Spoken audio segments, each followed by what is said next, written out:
Hi St. Bart's friends, it's Michela here. I'm back with another chapel this week. You remember from the past few weeks we've talked about a number of things. We talked about how God is always with us and we can talk to Him whenever we want. We talked about how God made the world, right? He made you, He made me, He made everything that we see around us. And then we also talked about the story of Noah and the ark, how God kind of gave Noah a heads up that there was going to be a lot of rain and a flood, and Noah built that big ark and put 2 of each animal on it, and they were able to float around until it was safe to come back off of the ark. And you know what? Some of those stories that I have told you are from a book called the Bible. You may have one at your house. This one is a children's Bible, so it's meant for kids just like you.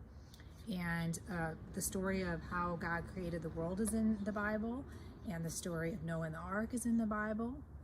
And today we're going to read a story right from inside this Bible. I'll see you guys after the story. This Bible story is based on the book of Daniel. It's a really good one. The royal administrators were grouchy. They had a problem they didn't know how to fix. Daniel, King Darius's favorite, was about to be promoted to the job that they wanted. Daniel was not from Babylon, but he had shown that he was honest and did the right thing.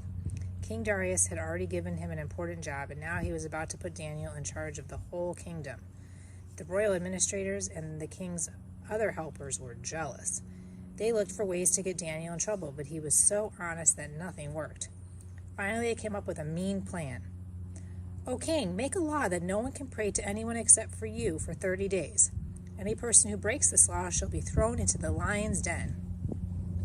These men knew that Daniel prayed to God every day, and they made their idea sound so good that King Darius signed the law. As he always had, Daniel kept praying to God 3 times a day. When the men saw Daniel kneel and pray by his window, they raced to tell the king. Daniel broke the law. He prayed to his God. He must be punished. The king was very sad. He didn't want Daniel thrown into the lion's den.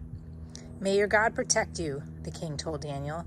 Then Daniel was locked up inside the den full of huge, hungry lions.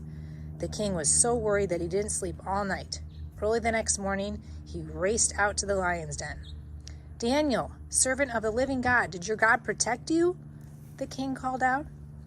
"My God sent his angel to keep the lions' mouths closed," Daniel answered. "I was not hurt." King Darius was very happy that Daniel was safe. "I command that everyone should honor Daniel's God." I hope you liked today's story from the Bible about Daniel. Wasn't that pretty cool? He got thrown in with a whole bunch of hungry lions, and you know who helped him out? It was God. He believed so much in God. Even the king now is telling everybody that's the God that we should be talking to. That's who we should be listening to. It's pretty awesome. I'll see you next time. Join me on Zoom if you can, right after this.